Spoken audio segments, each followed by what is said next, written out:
वेदास्तथा स्मृतिगिरो यमचिन्त्य शक्तिं सृष्टिस्थितिप्रलयकारणमामनन्ति तं श्यामसुन्दरमवीक्रियमात्ममूर्तिं सर्वेश्वरं प्रणतिमात्रवशं भजामः। अज्ञाननिरतिरुपैति यया विशोषं भक्तिः परापि भजते परिपोषमुच्चैः तत्त्वं परं स्फुरति दुर्गममप्यजस्रं साद्गुण्यभृत्स्वरचितां प्रणमामि गीताम्। नारायणं नमस्कृत्य नरं चैव नरोत्तमं देवीं सरस्वतीं व्यासं ततो जयमुदीरयेत्। हरे कृष्ण कृष्ण कृष्ण हरे हरे, हरे राम राम राम हरे हरे। गीता मंजरी का यह 130वां अंक है। विगत अंक में हम लोगों ने 2 अंकों में हम लोगों ने श्लोक संख्या 241 और 242 के ऊपर चर्चा की और 243 के ऊपर भी हमने चर्चा की, 44 के ऊपर भी चर्चा की। 44 पे चर्चा नहीं हुई, 44 पर चर्चा आज होगी, किंतु पिछले श्लोकों को थोड़ा सा फिर से स्मरण कर लें। हमारा विषय था योग से संबंधित जो बुद्धि है वह एका होती है। एका के कई प्रकार के भाव समझाए गए थे। यहाँ समझना चाहिए मुख्य भाव जो है वह एक ही दिशा में जाने वाली होती है। उसमें ना शाखाएं होती ना उपशाखाएं होती हैं। किंतु जो योग की बुद्धि नहीं है, योग से संबंधित बुद्धि नहीं है, भोग से संबंधित बुद्धि है, वह बुद्धि अनेक भेदों वाली होती है। उसमें बहुत शाखाएं होती हैं और फिर उन शाखाओं में भी अनंत प्रकारता होती है। इसलिए उसे एका बुद्धि नहीं कहा जाता है। इसके बाद भगवान ने ऐसे लोगों के मत को उठाया कि कौन लोग ऐसा कहते हैं। तो उसका उत्तर यह दिया भगवान ने, यह समझाया, वेद के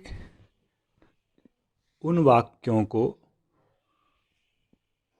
प्रधान मानने वाले लोग, जिन वाक्यों में हमें सांसारिक भोगों की तरफ प्रेरित किया जाता है, उन वाक्यों को प्रधान मानने वाले लोग वे ऐसा कहते हैं कि यह वेद के द्वारा प्रामाणिक है, तो इससे अतिरिक्त और कुछ नहीं हो सकता है। कर्म है, कर्म का फल है, इसके अतिरिक्त आप जो कुछ बोलेंगे आत्मा, परमात्मा, तत्व इत्यादि, किसका किससे मिलन होना है, इन सब सिद्धांतों को मैं नहीं मानता। मेरा वचन तो वेद के द्वारा सम्मत है, समर्थित है, इसलिए हम इसी में लगे रहेंगे। नान्यदस्ति इति वादिनः, और कुछ भी नहीं है। सुख भोग की परंपरा है, कर्म करते रहें और सुख भोग करते रहें। संसार की कभी निवृत्ति नहीं हो सकती है। इस तरह के वे लोग कुतर्क करते हैं, क्योंकि उनका तन मन वचन इंद्रिय सब कुछ जो है काम के द्वारा जर्जरित है, कामनाओं के द्वारा, भोग की कामनाओं के द्वारा। स्वर्ग प्राप्ति उनका मुख्य उद्देश्य होता है, जहाँ वे प्रचुर परिमाण में भोग कर सकते हैं।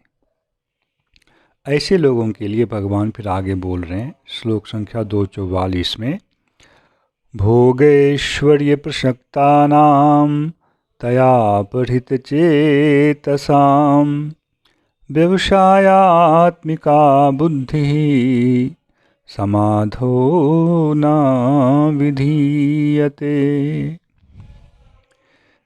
इन लोगों का जो हाल है, इस हाल का वर्णन, इनकी दशा का वर्णन भगवान यहाँ कर रहे हैं।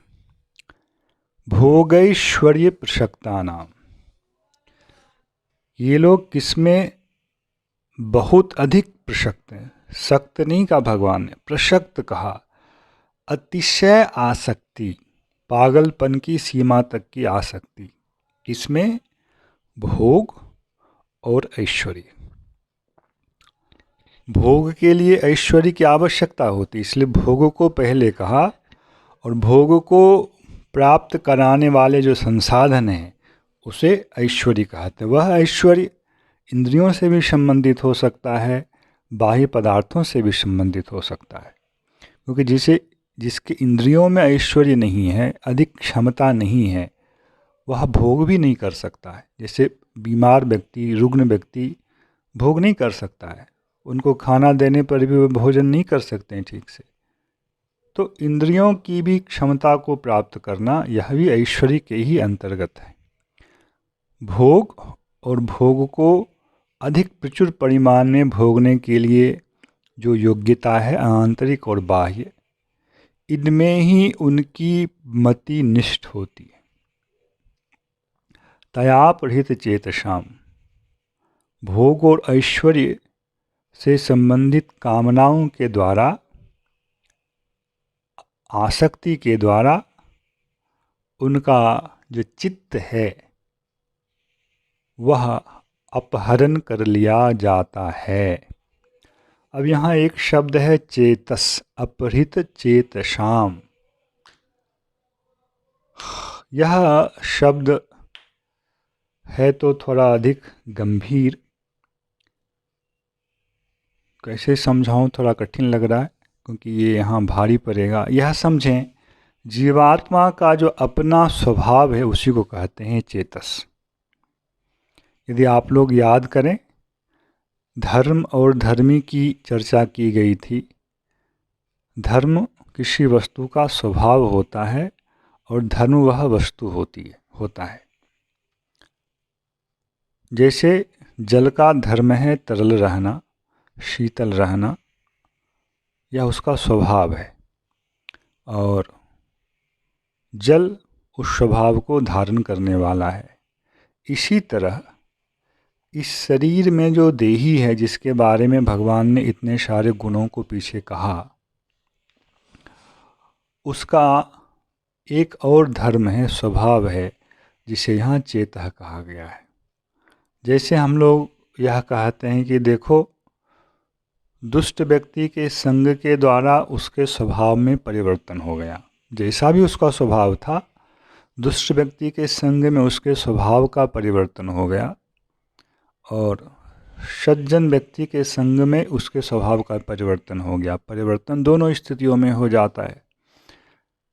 ऐसे ही जीवात्मा का एक मौलिक स्वभाव है, देही जो है उसका एक मौलिक स्वभाव है, उसी को समझे यहाँ है, यह जो है चेतस कहा गया है। और यह जो चेतस है जीवात्मा का मौलिक स्वभाव, यह जो है यह अपहृत हो जाता है। तो जब हमारा स्वभाव अपहृत हो जाता है तो हम विपरीत प्रकार से कार्य करते हैं।